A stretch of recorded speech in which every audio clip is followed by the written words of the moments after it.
Okay, Bismillahirrahmanirrahim. Alhamdulillahirabbil alamin. Wassalatu wassalamu ala asyrafil anbiya wal mursalin wa ala alihi wasahbihi ajmain. Okay, salam sejahtera, salam Malaysia Madani, salam Perak Sejahtera, salam anak yang baik lagi cerdik. Pertama sekali, sebelum kita memulakan bengkel kita pada petang ini, eloklah sama-sama bagi yang beragama Islam, kita mulakan majlis kita dengan membacakan Ummul Kitab Al-Fatihah.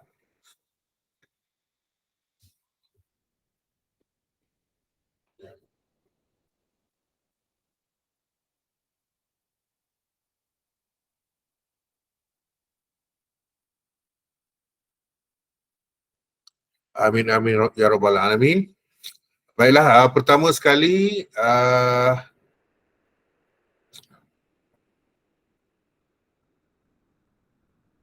yang berusaha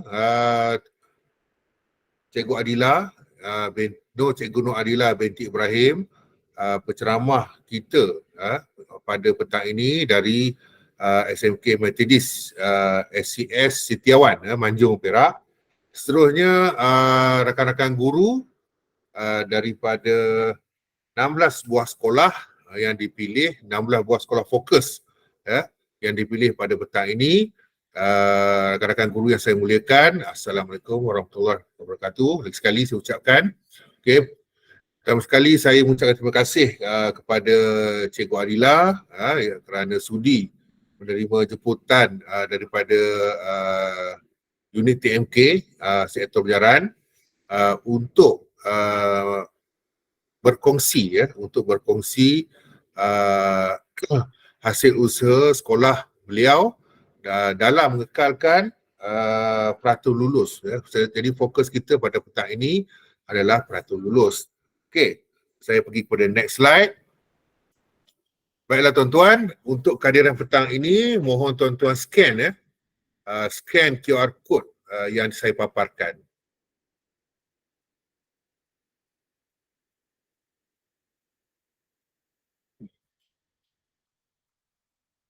Jadi untuk kehadiran petang ini saya akan rekodkan sebanyak 2 jam kredit lah. Okey. Sijil tak ada mohon maaf dalam SPL KPM ni untuk sijil hanya bengkel 6 jam kalau 6 jam baru pihak JPN akan riliskan sijil lah dalam talian. Okey. Okey, tuan-tuan boleh scan.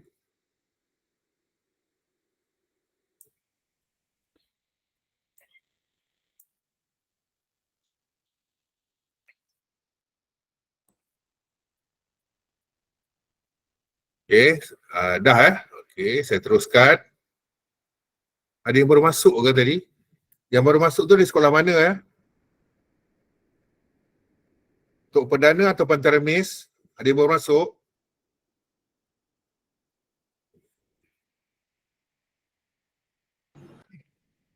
Saya tukar komputer je. Saya tukar komputer. Saya Okey. Okey. Okey. Tuan-tuan mungkin tanya kenapa 16 sekolah saja Okey, 16 sekolah ini yang saya pilih sebab saya fokuskan adalah sekolah-sekolah yang baru pertama kali mengambil SPM dan juga untuk subjek saya komputer, dan juga sekolah yang tidak mencapai 100% selama setahun. Maksud dia dalam SPM 2022 ataupun 2021. Okey. Ada Cikgu Chong nak join, boleh je, tak ada masalah. Boleh. Baiklah tuan-tuan, saya paparkan graf ini pada tuan-tuan untuk rujukan. Jadi kalau tuan-tuan lihat yang dalam kotak di atas itu adalah pencapaian kebangsaan 99.80. Okey. Jadi bila tuan-tuan lihat pencapaian ini, tuan-tuan dah boleh menjangkakan majoriti negeri 100%. Okay. Cuma ada 3 saja kot atau 2 saja negeri yang tidak 100%, termasuklah negeri Perak. Okay.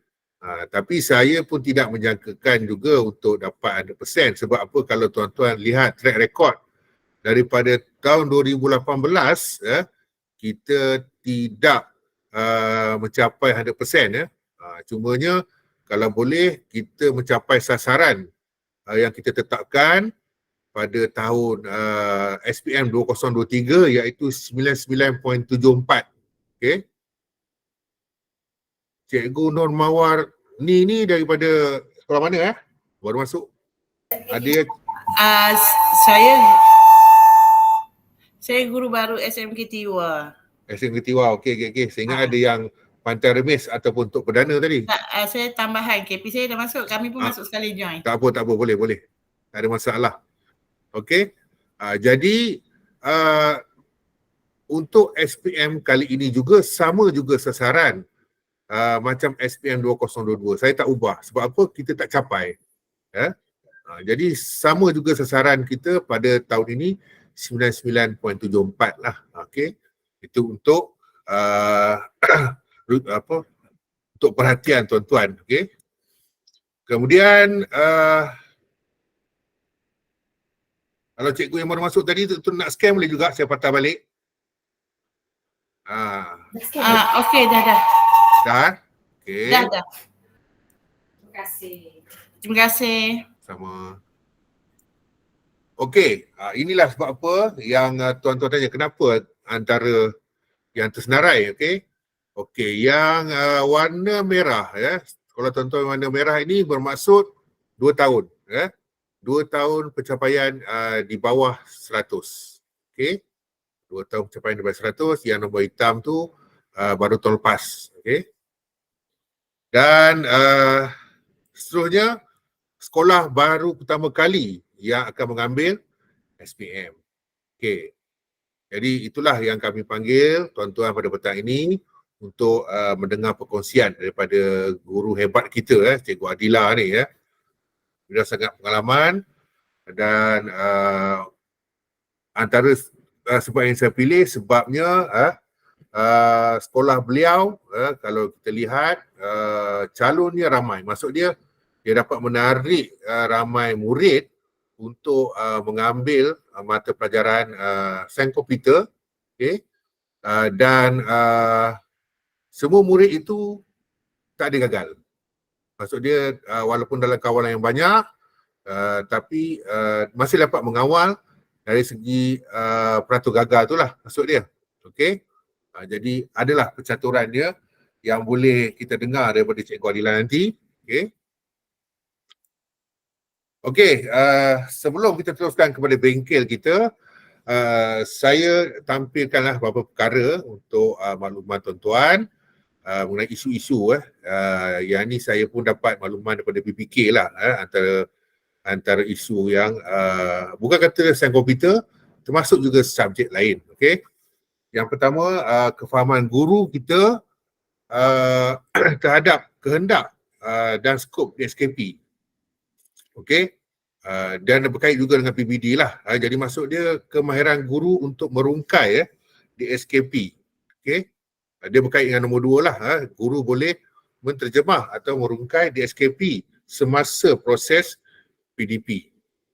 Okey. Jadi yang menjadi isu mata pelajaran sains komputer ke ataupun yang lain-lain, guru merujuk buku teks. Maksud dia menjadikan buku teks itu sebagai kitab. Sebenarnya kitab kita guru-guru adalah DSKP. Okey, sebab buku teks ni Cikgu Farida pun ada kata juga dia ada yang tak lengkap. Maksud dia ada yang dia terlampau lebih. Jadi maksud dia kita nak mengajar murid kita refer kepada DSKP. Okey. Dan yang ketiga, guru perlu memahami pelaksanaan PBD. Okey. Jadi cikgu-cikgu di sekolah perlulah membuat konsep 4P tu. Penataran telah dibuat kepada daerah dan daerah juga telah dibuat kepada guru penyaras PBD sekolah ya. Jadi 4P ni kenalah sentiasa berlaku. Okay, jadi 4P ini melibatkan PBD berterusan ya. Kadang-kadang yang menjadi isu di sekolah yang ini bukan untuk subjek sains komputer lah, sebab subjek sains komputer ada peperiksaan. Okay. Yang menjadi isunya seperti subjek ASK contohnya dia ada, dan subjek lain yang ada ujian akhir sesi akademik. Ujian akhir sesi akademik yang menjadi isunya sekolah memartabatkan UASA sahaja. Itu yang pertama. Bila dia memartabatkannya itu, jadi usaha-usaha KPM, JPN dan juga PPD juga dalam penjaminan kualiti 4P macam diketepikan. Macam itu Maksud dia bila UASA ni dia tak perlu ada dah penjaminan kualiti, sebabnya masa dibuat lagi soalan-soalan itu oleh penyumbang-penyumbang item pun telah dijaminkan kualitinya. Jadi bila sekolah bagi anugerah untuk UASA saja, jadi ini tidak contoh yang tidak elok lah.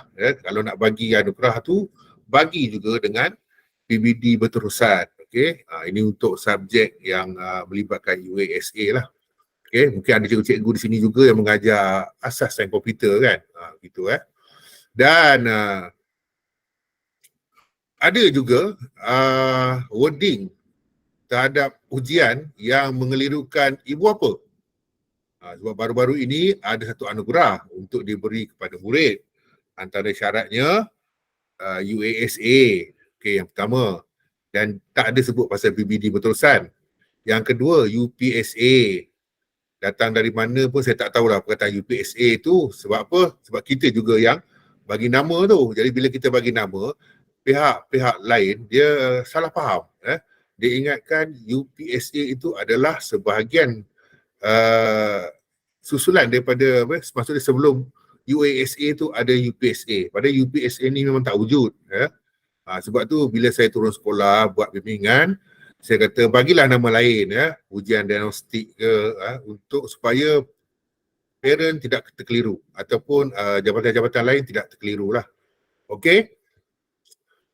Dan dalam PBD juga pun baru-baru ini juga saya hadir bersama Ketua Penolong Pengarah BPK dalam pemantauan dalam talian. Sekarang ni sebabkan masa tak cukup, jadi pemantauan dia buat ada dua mod. Satu mod bersemuka, mod dalam talian. Jadinya pada waktu itu adalah instrumen-instrumen yang perlu dijawab oleh pihak sekolah, guru dan juga murid, dan KPP tersebut iaitu nama beliau Puan Hajah Mas Manjawani Jadi menyemaklah RPS dan diingatkan pada rakan-rakan guru bila buat objektif RPS tu yang BPK tu risau bila menyatakan TP dalam objektif. Okey tuan-tuan.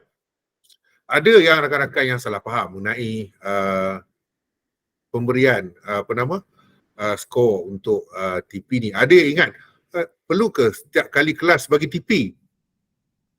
Tu tuan-tuan kena faham bila kita buat kelas, yang kita nak capai adalah standard pembelajaran. Okey. Maksudnya kalau kita buat dalam rekod pembelajaran murid, yang kita tik-tik itu bukan TP. Okey. Standard pembelajaran yang dicapai pada masa kelas itu. Capai atau tak capai. Okey. Bila dah habis semua standard pembelajaran, baru bagi TP. Okey. Jadi mohon tuan-tuan jelas dengan perkara ini, sebab ada yang guru-guru fikir habis kelas kena bagi TP, habis kelas kena bagi TP. Okey. Sedangkan TP 6 je ada. Okey. Itu dia. Kemudian yang keempat, kesinambungan ASK-SK. Okey. JPN selalu membuat perluasan bagi penawaran SK. Biasanya kami akan lihat sekolah-sekolah yang ASK tapi yang belum ada menawarkan sains komputer. Okey. Jadi bila sekolah mohon, okey, dan pihak JPN luluskan, okey, baguslah ya. Cuma isu di sini sekolah-sekolah yang ada ramai murid ASK, tapi bila subjek SK hilang. Maksud saya ramai, boleh kata kalau 20 orang ambil ASK, 20 tu masuk Sentulin. Okey. Tak ada yang ambil tak ada yang ambil sains komputer. Dan cikgu sains komputer terpaksa rekrut ya. Terpaksa rekrut murid-murid yang baru. Okey, tapi sebenarnya daripada pemahaman yang sebenarnya, walaupun subjek SK itu adalah kesinambungan, tapi dia bermula pada zero lah sebenarnya. Cuma advantage-nya jika murid itu ada ASK, dia ada kelebihan untuk dirinya dan dia juga dapat guide kawan-kawan dia yang lain yang belum pernah ada basic programming contohnya gitu. Jadi itu yang saya lihat masalah di sekolah bila murid-murid ASK tu ramai tapi tak dapat diramaikan untuk sains komputer. Okey. Jadi kita nak bagi ramai jugalah. Sebagai contoh sekolah SCS Setiawan ni, dia punya calon-calon pun ramai gitu dan ramai tapi dapat kawal pencapaian muridnya. Okey. Jadi ini berkait juga dengan pemilihan pakej STEM yang betul. Okey. Jadi tuan-tuan di sekolah semak kembali dengan para pentadbir tuan-tuan. Kadang-kadang penawaran kita tu, kadang-kadang kita ingat kita tu pakej STEM tapi bukan ya. Katakan dia ambil ada account, lepas tu ada perniagaan ke, ekonomi ke, lepas tu sains komputer. Adakah ini sekolah pakej STEM? Tidak ya. Pakej STEM dia mesti kena ada 2 subjek sains gunaan, sains komputer dan pair satu lagi. Contohnya apa nama? GKT ke, okey. Tengok yang sekolah tuan-tuan ada macam tu tuan-tuan boleh semak kembali. Dia kalau yang cantiknya kalau subjek sains komputer ni pair dia subjek yang ada coursework juga yang boleh bantu murid untuk mendapatkan markah yang baik dalam SPM. Okey. Jadi itu beberapa perkara yang saya kongsikan dengan tuan-tuan. Seterusnya saya tidaklah mahu membuangkan masa. Okey. Jadi saya persilakan Cikgu Nur Adila untuk meneruskan perkongsian beliau. Saya persilakan.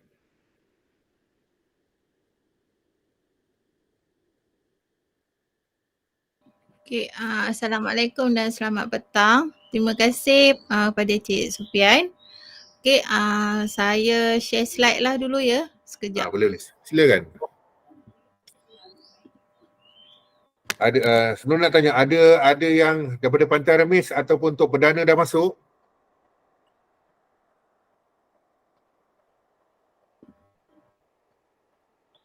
Oh, ada Cikgu Doratul dari mana tu? Sekolah mana?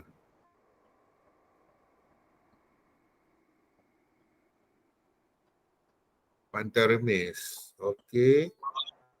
Jadi ada satu lagi Tok Perdana lah. Okey, nampak. Okey. Pertama sekali saya nak maklumkanlah ya bahawa apa yang kami telah capai ni bukanlah usaha saya seorang. Ianya datang daripada usaha 4 orang guru. Okey, sekolah saya ada 4 orang guru yang ajar sains komputer, namun seorang dah berpindah, jadi sekarang ni kami tinggal 3 orang lah. Okey, antara kekuatan kami, ini adalah kekuatan kami tawarkan sains komputer di SCS Setiawan, tawarkan sains komputer ni untuk 2 kelas. Macam tahun ni ada 56 kot lebih kurang murid dia, form 5 dan form 4 ada 77 lebih kurang murid yang ambil sains komputer. Jadi kelas yang pertama tu dia package dia ialah package STEM A, maksudnya budak tu ambil fizik, kimia, bio, maths plus sains komputer. Dan kelas yang kedua tu dia ambil STEM B, maksudnya dia ambil fizik, kimia, maths, dia tak ambil bio. Okay, dia tak ambil biologi plus sains komputer. Jadi murid-murid ni juga ialah murid yang memang ambil asas sains komputer dahulu. Memang Okey, Cikgu Adila. Jadi murid kelas pertama ini dia ada extra subjek lagi dia? Lebih satu lagi ya? Dia lebih satu. Dia lebih satu. Sains komputer itu memang permintaan daripada parent pun. Okey. Jadi sama juga yang kelas kedua tu dia tak ada biologi lah. Mereka pun ambil asas sains komputer dulu. Okay, bagus. Jadi kami memang buat promosi juga pada murid-murid ni. Promosinya macam mana? Kami cakap lah kan ke macam form 3, macam saya ajak ASK form 3. Form 3 kan ada pangkalan data kan. Jadi kami buat promosi lah, nanti kalau kamu ambil sains komputer, kamu belajar benda yang sama je, cuma lebih detail sikit. Maksudnya diorang kata kalau belajar benda yang sama nanti senang lah. Diorang fikir, maksudnya diorang fikir nanti diorang pun boleh score lah. Diorang ada pemikiran yang macam tu. So promosi tu memang kami ada buat semasa tingkatan 3. Kemudian seterusnya kami buat pendekatan modular sebab untuk menarik minat murid yang pertamanya, dan kami tak ajar ikut urutan. Maksudnya kami tak ajar ikut susunan dalam DSKP tu. Standard kandungan, standard pembelajaran prestasi pembelajaran kami tak follow. Maksudnya kami tak buat bab 1, bab 2, bab 3, kami tak follow macam tu. Sebab murid ni dah ambil ASK kan. Jadi kami nampak masa form 4 tu kami mulakan dengan tajuk pangkalan data dulu. Lagi satu, bila ajar bab 2 dulu, yang macam penormalan kan. Bila ajar penormalan dulu, nanti kami senang nak buat kerja khusus. Lepas tu kami buat pengaturcaraan bab 1 dan last sekali baru reka bentuk interaksi. Tapi kalau sekolah cikgu tak menawarkan kepada budak ASK, dulu pun kami pernah dalam setahun ke 2 tahun, yang masa awal-awal dulu kan, masa awal-awal buka sains komputer tu, kami ajar bab 3 dulu. Lepas tu pangkalan data dan baru pengaturcaraan. Masa tu pun memang kami tak follow susunan. Sebabnya yang cikgu pilih modul tu berdasarkan apa? Level kesusahan dia ke macam mana tu? Yang senang ke susah ke macam mana? Daripada kami ambil yang susah dulu. Yang susah dulu Kami ambil susah dulu sebabnya kami nak fokus yang kerja khusus. Nanti kerja khusus kan, kerja khusus form 4 nak buat penormalan. Kalau kita buat last penormalan nanti stuck sikit, ada kesukaran sikit kita nak kejar kerja khusus tu. Nak buat penormalan. Sebab tu kami buat pangkalan data tu dulu. Nanti bila kita dah kelang kabut nanti, pangkalan data tu kita ada sikit. Tak mendalam. Jadi budak tak kuasai lah. Murid tak akan kuasai. Itu yang kami buat lah. Okay, jadi masa tingkatan 5 pula kami mulakan dengan Get Logic. Okay, sebab topik Get Logic tu mudah. Okay, kemudian kami ajar SQL, pengkomputeran, bab 1, last sekali baru bahasa penskripan. Lagi satu, kami memang buat kerja khusus awal bulan 1. Macam nanti sekolah kami dia peperiksaan akhir tahun buat bulan 12. Nanti bulan 1 tahun depan dah mula dah kerja khusus. Sebab apa? Sebab kita nak fokus drill pula lepas tu untuk soalan SPM kan. Dan sebab tu kami ajar Get Logic dulu, sebab kami tak nak budak terlalu beban. terlalu beban coding, lepas tu nak bagi diorang relax sikit, kami buat get logic. Tapi sebenarnya cikgu pun boleh juga 2 dalam 1. Bahasa penskripan tu belajar ajar sekali dengan kerja khusus. Okay, macam tu pun boleh juga. Kemudian kami selalu buat PLC lah antara guru sains komputer dengan guru ASK. Kami bincang apa yang kami buat PLC, kami bincangkan kandungan dengan kaedah PDP. Sebabnya penting PLC kami ni sebab murid ASK ni yang akan ambil sains komputer semasa tengah tampat. Jadi kami selalu buat PLC. Kadang-kadang kami selalu juga bincang dengan cikgu ASK Form 1, Form 2. Kami ceritalah apa masalah yang diorang hadapi. Contoh masa Form 3 pun diorang kadang lupa jenis data kan, lupa pembeli ubah. Jadi kami selalu PLC dengan cikgu ASK apa program kita nak buat. Kemudian kami akan kenal pasti murid yang lemah ASK untuk drill mereka. Jadi kami dah mula buat langkah untuk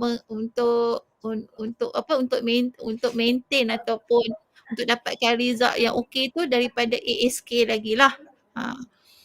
Tu sebabnya kami memang ada subjek sains komputer memang ada ambil oleh murid ASK. Okay. Kemudian kami memang ada studio.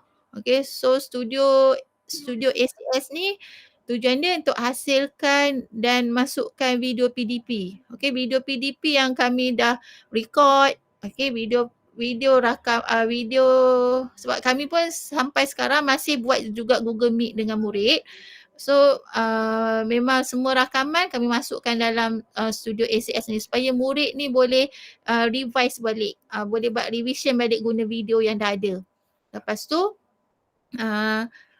kami berempat, okay, selalu juga buat kajian tindakan dan inovasi. Tapi yang ini kami mula daripada 2 tahun lah, dah 2 tahun lah kami mulakan kajian tindakan dan inovasi ni sebab kami nak fikirkan kaedah atau alat untuk murid menjawab dengan cemerlang bagi tajuk yang dipilih. Nanti saya share apa kajian tindakan, apa inovasi yang telah kami buat. Lepas tu kami buat kajian tindakan inovasi ni juga untuk lihat sejauh mana keberkesanan kajian tu ataupun inovasi yang kami buat tu ke atas murid. Okay, dengan kami buat dengan buat ujian. Okay, buat ujian topikal ke untuk tahu keberkesanan kajian dan inovasi yang kami buat tu.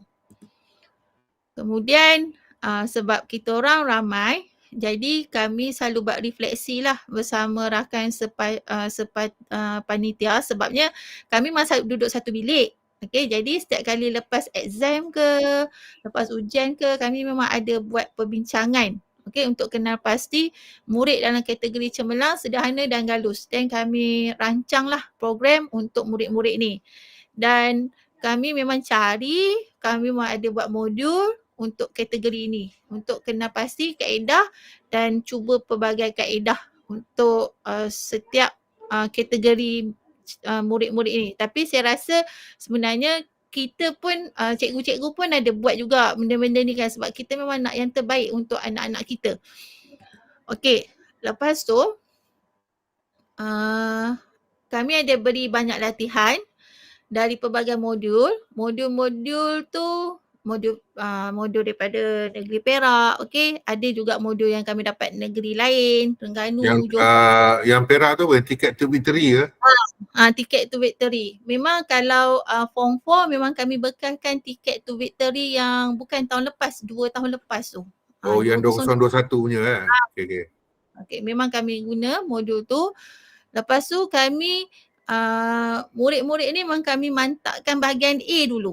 Sebab kita tahu bahagian A tu sebenarnya kalau murid boleh skor 40 kan, memang dia sebenarnya dah boleh lulus dah. Plus dengan kerja khusus, markah kerja khusus mereka kan.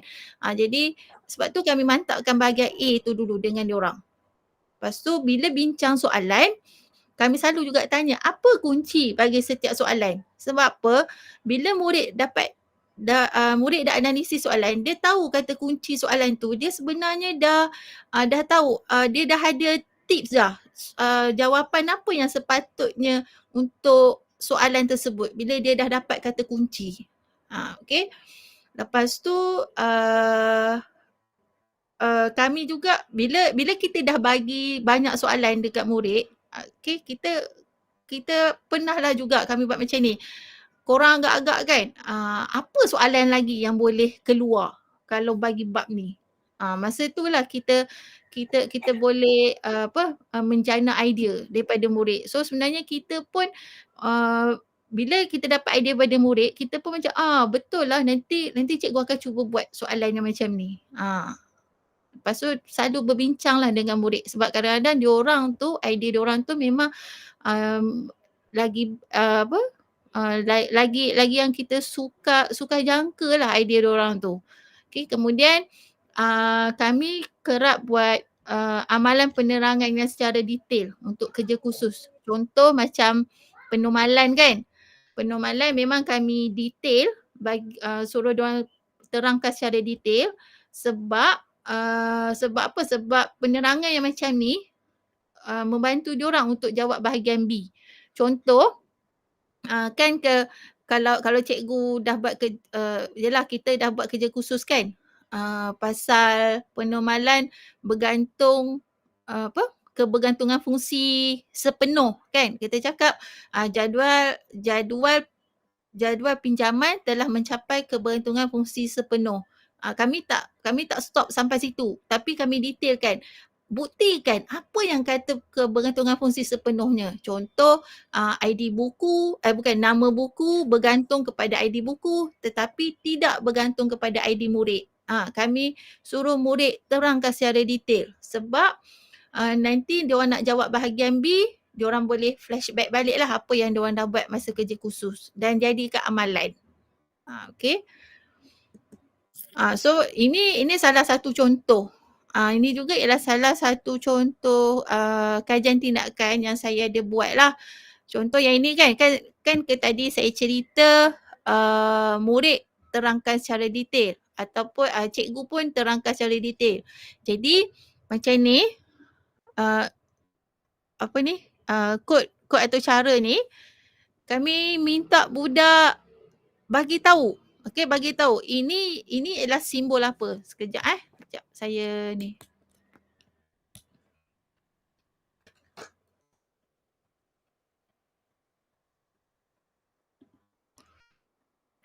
Macam ni. Tapi saya rasa cikgu pun ada buat juga kot kan. Cara yang sama. Dia masuk dia macam river lah daripada coding kepada flowchart dia, simbol flowchart macam tu.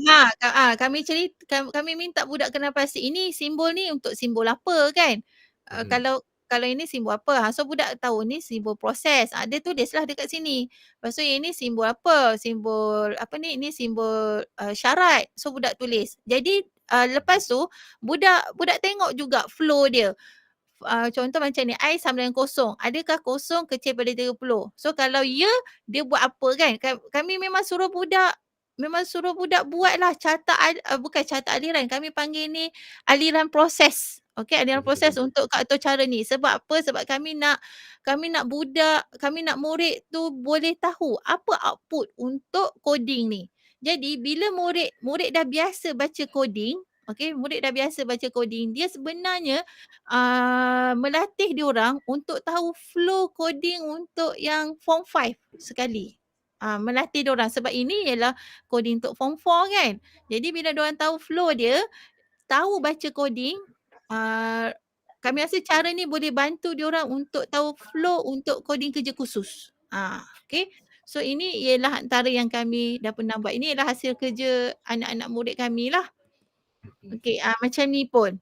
Contoh macam ni, dia bagi soalan coding ni, kami minta diorang lakarkan. Memang dalam soalan memang tak ada pun suruh keluarkan paparan antara muka, input dia, output dia macam mana kan. Jadi kami memang suka suruh murid baca coding dan keluarkan apa output dia. So kami ceritalah baris demi baris ni. Memang cara nak bagi diorang faham memang melalui dengan cara penerangan baris demi baris setiap coding. Okey. Lepas tu kami juga buat cari analisis pembincangan jawapan kepada soalan yang sukar. Selalu bincang antara kami untuk dapatkan kaedah yang sesuai untuk sampaikan pada tahap murid yang berbeza. Kemudian soalan juga adalah berdasarkan analisis kepada item yang sukar dijawab atau soalan yang ditanya murid. Sebab setiap kali exam kami memang ada buat analisis item lah. Maksudnya analisis item tu item yang mana yang murid yang murid dapat markah yang rendah. So daripada situ kami cari macam mana nak solve problem tersebut. Okay. Kemudian kami masih lagi aktif dengan grup Telegram dan macam mana macam kami, walaupun kadang-kadang kita tak nak bagi budak murid terlupa tau dengan sains komputer tu. Kadang-kadang dalam masa lapang ke memang kami ada bagilah soalan pop quiz dekat murid. Saja je macam Sabtu Ahad kan, saja je nak bagi diorang ingat sains komputer. So kami bagilah at least 1-2 soalan, tak selalu tapi at least sebulan tu adalah sekali kami buat kan. Buatlah bagilah soalan yang mudah-mudah untuk diorang jawab. Okay. So ini ialah antara kajian tindakan dan inovasi yang pernah kami buatlah untuk atasi beberapa masalah. Yang ini yang saya tunjuk tadilah. Nama dia jadual pengesanan algoritma. Lepas tu ini jadual Self-Who ni yang hari tu 2 tahun lepas lah kami pernah menang anugerah emas hari tu.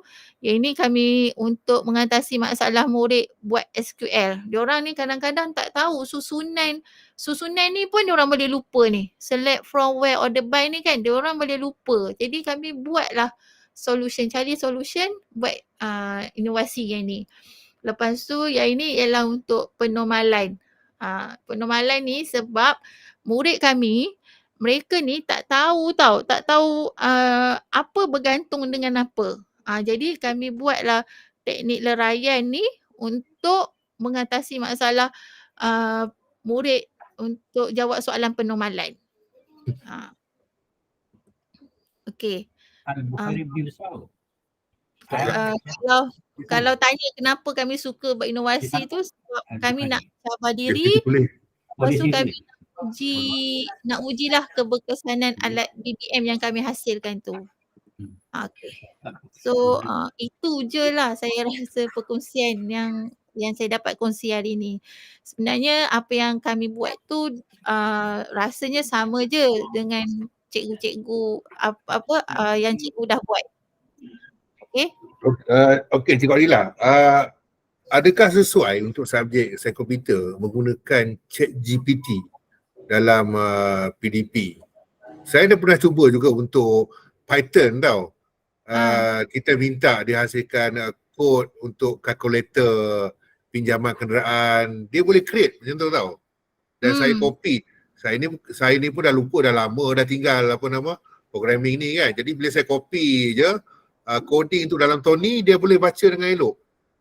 Maksudnya semuanya kita bolehlah modify dia punya variable, nama-nama ataupun daripada questionnaire dia dalam bahasa Inggeris tu kepada bahasa Melayu macam tu lah.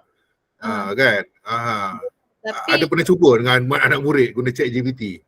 Saya tak pernah cuba pun ChatGPT dengan murid. Tapi mungkin diorang ada buat lah tanpa yang saya sedar kan. Tapi kalau kita sebagai cikgu kita tengok budak ni bijak sangat ni kan. Cuba boleh diorang nak buat. Tapi kita tanya pula macam mana kamu boleh buat macam mana flow. Yang penting diorang ni tapi kalau kita buat kerja khusus pun sebenarnya kita dah bagi dah coding dekat murid kan. Tapi kita ni kena tanya murid flow untuk coding ni macam mana?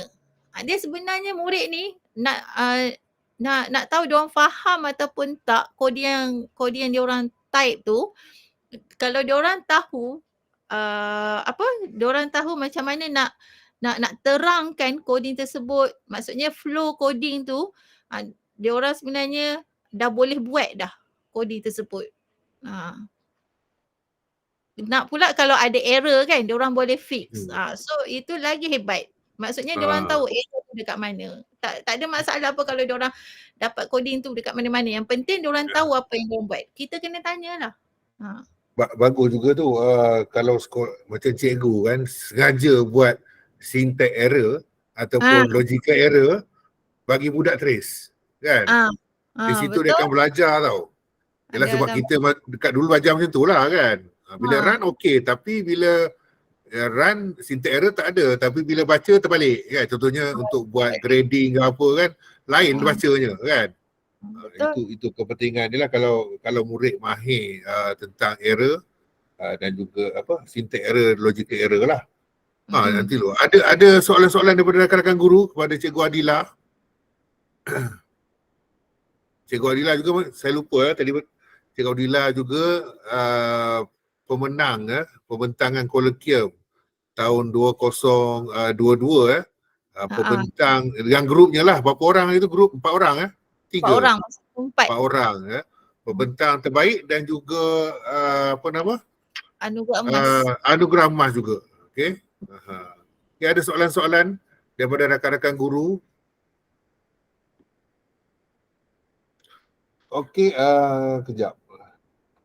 Bila saya sebut tadi, cikgu sebut pasal analisis item yang ni penting untuk rakan-rakan guru buat di sekolah masing-masing, sebabnya di sinilah tuan-tuan dapat kena pasti di mana tajuk yang murid-murid tuan ni lemah, part mana. Okey. Jadi tuan-tuan boleh tahu tajuk yang mana lemah, tuan-tuan boleh capture tajuk tersebut untuk murid-murid. Okey. Kemudian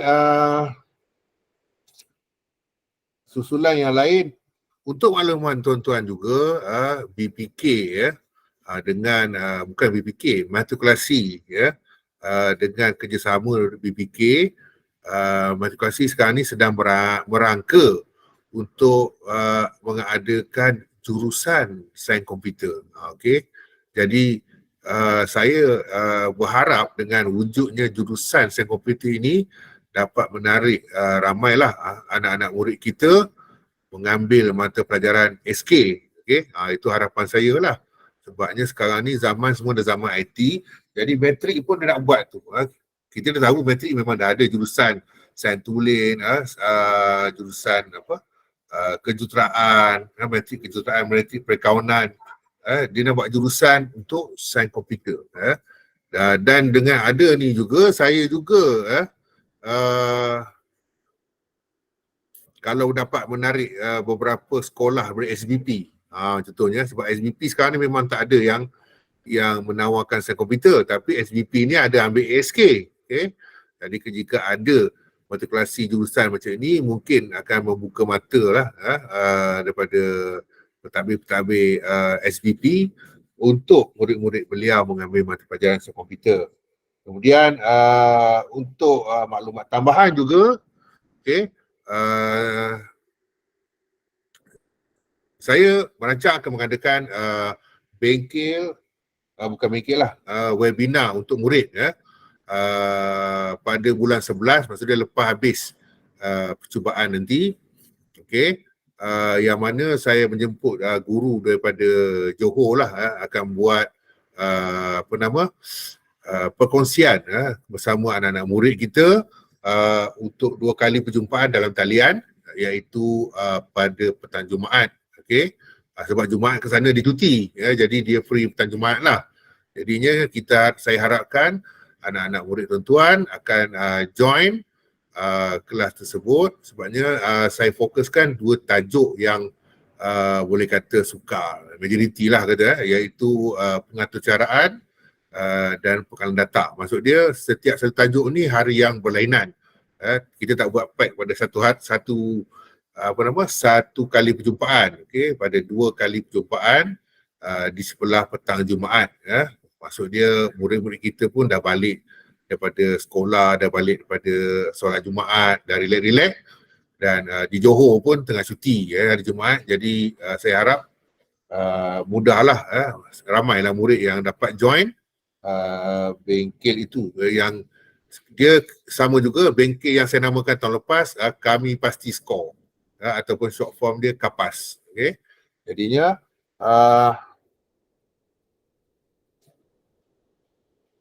kemudian dia ada okey, berkenaan peratus lulus ya. Ini untuk maklumat tuan-tuan juga, untuk bila saya lihat peratus lulus untuk peperiksaan pertengahan tahun begitu menyeramkan, okey. 66.87%. Okey. Ini bermaksud bukan sekolah tuan-tuan saja. Sekolah-sekolah yang lain pun ada yang mendapat di bawah 100%. Jadi boleh kata ramai juga yang mencapai prestasi yang rendah. Okey. GPMP pun tak salah 6 poin lebih-lebih ya. Tapi bukan subjek kita aja yang menyeramkan, subjek-subjek yang lain pun seram juga ya. Tambah-tambah saya buat baru ni analisis matematik tambahan ya. Pun seram juga tengok dia punya ni. Jadi kita harapkan untuk percubaan nanti subjek komputer dapat memperbaiki ya, meningkatlah peratus lulus dia. Biasanya percubaan dia macam itulah tak berapa sangat, tapi kalau tak berapa sangat pun tahun lepas pun lebih kurang 80 lebih kot, macam tu bila peperiksaan sebenar tu kita nak lebih baik daripada result SPM kita tahun lepas ya. Kalau boleh kita dapat atasi 98.01 tu, naik balik ya, dapat 99 something ke okeylah ya. Jadi saya nak tanya, ada tak lagi sekolah ni ada masuk SMK Tok Perdana, ada di talian ke tidak? Mungkin tercicir terdapat maklumat ni ya. Okey, jadi nampaknya tak ada lagi soalan daripada rakan-rakan guru. Jadi nampaknya setakat itu sajalah ya, perkongsian yang kita dapat daripada yang dapat kita tampilkan kepada tuan-tuan pada petang ini. Sekali lagi saya ucapkan terima kasih kepada Cikgu Adilah atas perkongsian yang sangat bermakna, dan saya harap tuan-tuan dapat input dapat input daripada perkongsian tersebut supaya dapat diaplikasikan pada anak-anak murid di sekolah tuan-tuan. Okey.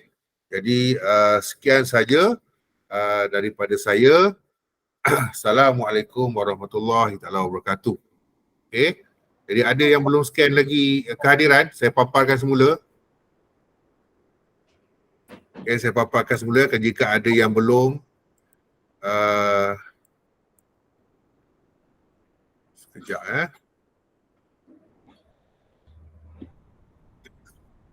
saya paparkan balik. Okey. Kehadiran. Okey, cikgu boleh scan. Okey, terima kasih Cikgu Syarul.